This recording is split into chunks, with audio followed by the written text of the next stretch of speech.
Israël a une cible qu'il voudrait absolument atteindre en Iran. Le site nucléaire ultra protégé de Fordo. This entire operation really has to be completed with the elimination of Fordo. Mais ça s'annonce très compliqué. Ce site est assez mystérieux. Fordo a été, il semblerait, construit autour de 2007-2009, révélé à l'AEIA en 2009. Donc en fait, forcément, c'est un site plus récent, donc on a moins de données.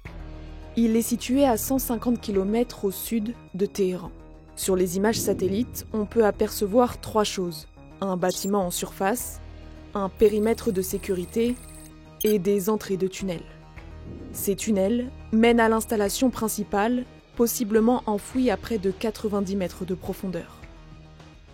Selon les experts, on y trouverait environ 2500 centrifugeuses sur les quelques 18 000 que détient le pays. On a bien toute la panoplie classique d'un site d'enrichissement nucléaire. Donc c'est vraiment en fait le lieu pour enrichir les combustibles nucléaires, pour ensuite qu'ils aient une qualité militaire et donc qu'ils soient utilisés en tant que moyen offensif et militaire. Le site a été enfoui à flanc de montagne, sous une couche de roches et de béton, ce qui complexifie son attaque par les airs. Déjà, c'est plus difficile pour y aller, et plus vous êtes enfoui profondément, moins vous êtes vulnérable aux frappes, parce qu'il existe très peu de systèmes et de bombes et de missiles qui permettent de frapper à de grandes profondeurs. C'est pour cela qu'Israël a besoin des États-Unis. Théoriquement, ce sont les seuls à disposer d'une bombe capable de détruire le site de Fordo, la GBU-57.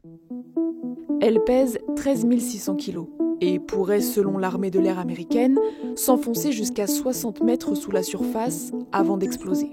C'est une bombe qui a 3 caractéristiques. La première, c'est qu'elle n'explose pas à l'impact, puisque son but c'est d'aller dans les sites enfouis. Et bien ensuite, deuxième caractéristique, elle puisse forer, donc percer une partie du blindage de l'enfouissement, pour être déclenchée à retardement, et donc c'est la troisième caractéristique, pour pouvoir être déclenchée quand on en a besoin en fonction de la profondeur. C'est comme si c'était une foreuse, elle tombe, elle perce, elle explose ensuite. On ne peut pas affirmer que larguer une, voire plusieurs de ces bombes permettrait de détruire totalement l'installation principale de Fordo. Mais cela pourrait infliger de sérieux dégâts.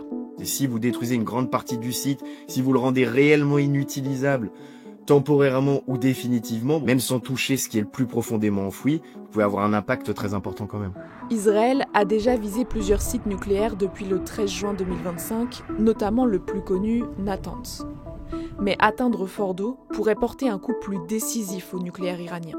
Concrètement, si Natanz plus Fordo sont détruits, c'est un coup d'arrêt très important au programme nucléaire iranien, parce qu'ils perdent leurs 2 sites d'enrichissement majeurs, voire même la quasi-totalité de leur capacité à enrichir les combustibles nucléaires, donc à produire des armes nucléaires.